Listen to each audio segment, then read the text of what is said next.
welcome to our deep dive into quantum computing.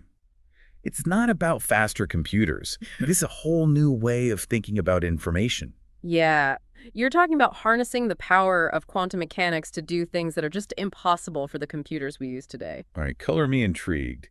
But where do we even begin with something like this? Well, at the heart of it all is something called the qubit. It's kind of like the bits in our regular computers, 0 or 1. But a qubit can be both 0 and 1 at the same time. Whoa, whoa, whoa. How is that even possible? Yeah, That's like saying a light switch can be on and off at the same time. it's definitely strange. Imagine a coin spinning in the air until it lands. It's both heads and tails at the same time. Right? That's Yeah. kind of what's happening with a qubit. Okay, I think I'm starting to get. So one qubit can be in multiple states at once, but what happens when you have a bunch of these qubits working together? Well, that's where things get even weirder. Imagine those spinning coins now linked together. So if one lands on heads, the other instantly becomes tails, no matter how far apart they are. Wait a minute, that sounds impossible. It's like some kind of telepathic connection between the coins. It is kind of spooky. Even Einstein called it spooky action at a distance, right? Wow. Entangled qubits can influence each other instantly, which is pretty mind-blowing. And this connection is one of the things that makes quantum computing so powerful. Okay, so we've got these qubits that seem to defy the rules of classical physics. But what can we actually do with them? And what are the real-world applications? Well, let's start with cryptography. Imagine everyone having a digital safe that's impossible to crack, but you, with your quantum computer, have the key to open every safe in existence. Wow, that's a powerful image. But it also sounds a little bit scary. Yeah, it's a double-edged sword, for sure. Huh. Quantum computers could break the encryption that we use today, but they can also create unbreakable codes. It sounds like we're in a race to see who can harness this power first. So what other applications are on the horizon? Well, think about drug discovery. Developing new drugs is a long and expensive process, but with a quantum computer, you could simulate how molecules interact at an incredibly detailed level. So we could potentially develop new medicines in a fraction of the time. That's incredible. It is, and that's not all. Quantum computers could revolutionize climate modeling, allowing us to understand and predict climate patterns with incredible accuracy. If we could accurately predict the effects of climate change, we could be much better prepared to adapt to it. It seems like this technology has the potential to touch so many different fields. Absolutely. Applications range from optimizing traffic flow to revolutionizing material science. So it sounds incredibly promising, but how close are we to actually having these quantum computers on our desks? Well, not quite yet, but we're getting closer. There's a quantum race happening right now with companies like IBM, Google, and Microsoft all competing to build the most powerful quantum computer. I've heard about Google claiming quantum supremacy a few years back. What exactly does that mean? Back in 2019, Google announced that the quantum computer solved a problem in 200 seconds that would have taken a classical supercomputer 10,000 years. Wow. So did Google win the race? Are quantum computers already dominating the world? Not so fast.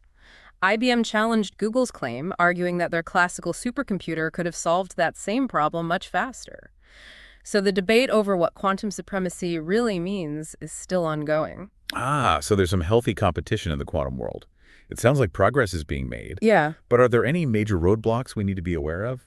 definitely. These machines are incredibly sensitive. They need to operate at temperatures colder than outer space, and they're very susceptible to something called decoherence. Decoherence, what that? Imagine a singer hitting a high note, but someone coughs in the audience and the whole performance falls apart. The slightest disturbance can disrupt the quantum state and ruin the calculation. So building a quantum computer is like trying to conduct a symphony on a roller coaster. That's a great analogy. It requires incredible precision and control. But even with all the challenges, quantum computing is moving forward at a rapid pace. So what can we expect to see in the next decade or so? What does the future hold for quantum computing? Well, the next decade is going to be crucial. We can expect to see some significant advancements in areas like financial modeling, traffic flow optimization, AI, and machine learning, and breakthroughs in materials science and engineering. It sounds like quantum computing could impact almost every aspect of our lives. Yeah. What a fascinating time to be alive. We've covered a lot of ground today exploring the fundamentals of what makes quantum computers so unique and mind-boggling, from those perplexing qubits and their spooky entanglement to the potential applications that could revolutionize everything from medicine to climate science. It's been a wild ride so far. We've only just scratched the surface. Join us in the next part as we delve deeper into the current state of quantum computing research and the challenges that lie ahead. Welcome back to our quantum deep dive. Last time we were talking about the potential of quantum computers, but also the challenges in building and controlling these incredibly sensitive machines. Right, like trying to conduct a symphony in a hurricane. Yeah. So where do we stand now? What's the current state of quantum computing research? It's a dynamic field with constant breakthroughs. We're in the middle of a quantum race, with companies like IBM, Google, and Microsoft investing heavily in developing their own quantum platforms. It's like the early days of the space race. Everyone wants to achieve that next big milestone. So what are they racing towards? What are the key areas of research and development? A major focus is on improving the stability of qubits. Remember, these are incredibly fragile quantum states, easy to disrupt. Researchers are working on new techniques to better isolate and control these qubits, extending their lifespan and minimizing errors. It's like trying to keep a soap bubble from bursting in a windstorm. That sounds incredibly challenging. Oh, it is. But progress is being made. Another important area is scaling up the number of qubits. The more qubits you have, the more complex the calculations you can perform. But adding more qubits also increases the complexity of controlling and entangling them. So it's a balancing act. It's not just about cramming in as many qubits as possible, but making sure they can all work together harmoniously, like building a bigger orchestra, but also ensuring all the musicians can play in tune and follow the conductor. Exactly. And that leads us to another area of research, quantum algorithms. These are specialized algorithms designed to run on quantum computers and exploit their unique capabilities. Developing effective quantum algorithms is crucial to unlocking the true power of quantum computing. So we need both the hardware, the quantum computers themselves, and the software, the algorithms that can harness their power. A two-pronged approach. Exactly. And speaking of software, there's also the development of quantum programming languages designed to write and execute quantum algorithms. So we're not just adapting our existing programming languages, we're creating something entirely new. This sounds like a whole new world of programming. It is, and it's a very exciting field for those who love pushing the boundaries of technology. Quantum programming requires a completely different mindset, a way of thinking that embraces the strangeness of quantum mechanics. It sounds like a field with a ton of possibilities. But are there any ethical considerations we need to think about as this develops? Absolutely. Like any powerful technology, there are potential risks we need to address proactively. One major concern is cybersecurity. Quantum computers have the potential to break the encryption we rely on today, for everything from secure communication to financial transactions. Like all our digital secrets could be vulnerable to quantum hacking. That's a big problem. It is, but it's also an opportunity to develop new quantum-resistant encryption methods.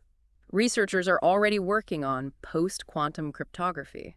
So it's a race against time. We need to develop these quantum-resistant security measures before quantum computers become powerful enough to crack our current codes.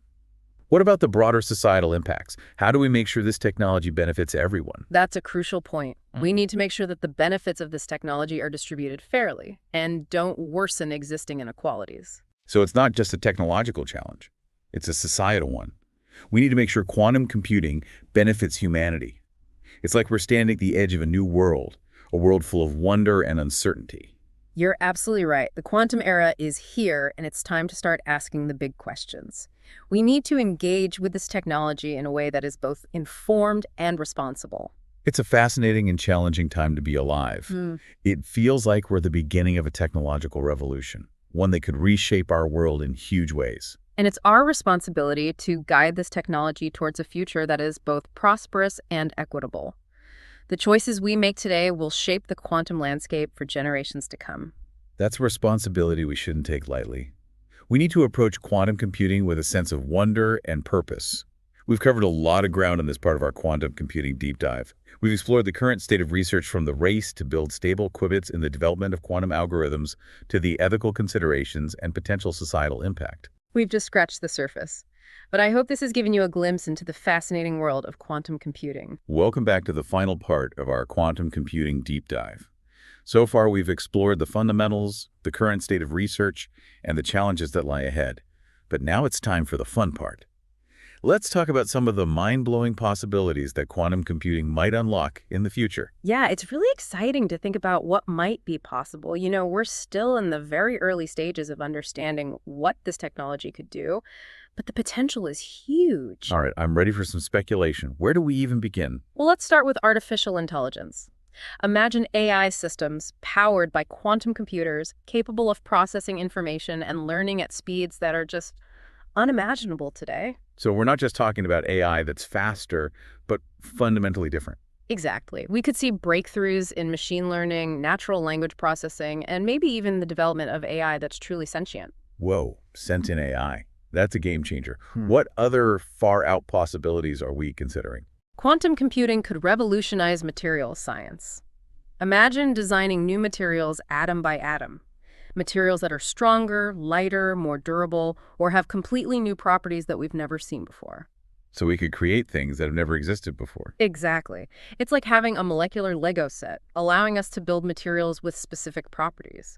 The implications for industries like aerospace and medicine would be massive. It sounds like a whole new era of engineering and design. Yeah. What about quantum teleportation? Is that something we might actually see in our lifetime? Well, when we talk about quantum teleportation, we're not talking about teleporting people like in Star Trek. It's about teleporting information. Okay, so how is that even possible? Remember entanglement, that spooky action at a distance? Well, scientists have already shown that it's possible to teleport the quantum state of a particle from one place to another instantly without the particle actually traveling through space. So it's like sending a fax, but instead of sending a physical copy, you're sending the information itself, and it happens instantly. That's a good way to think about it. And while teleporting people is still science fiction, teleporting information could completely revolutionize communication and computing. Imagine a world where data transfer is instantaneous no matter the distance. That would change everything. No more lag, no more waiting for downloads. That's mind-boggling. But those are all pretty futuristic possibilities. What about something closer to home? How might quantum computing affect our everyday lives in the next decade or two? One area where we'll likely see a more immediate impact is in personalized medicine. Quantum computers could help us develop treatments that are tailored to each individual, leading to more effective therapies with fewer side effects. So instead of one-size-fits-all approach to healthcare, we could have treatments designed for our specific needs. Exactly. It would be a revolution in healthcare, from disease prevention to drug development. Another area we might see big changes is in finance. Finance. How would quantum computing change something like that? Well, think about how complex financial markets are. Quantum computers could analyze huge amounts of data to identify patterns and make predictions that are far more accurate than anything we can do today. So we're talking about a financial system that's more efficient and stable because of quantum computers. That's the hope. And while there are always risks and challenges with any new technology, the potential benefits of quantum computing are too big to ignore. It's both exciting and a little bit daunting. It feels like we're at the beginning of a new era, an era where the possibilities are almost limitless. We're at the very beginning of a journey that could lead to some incredible breakthroughs. It's a time for both caution and optimism, for careful consideration and bold exploration.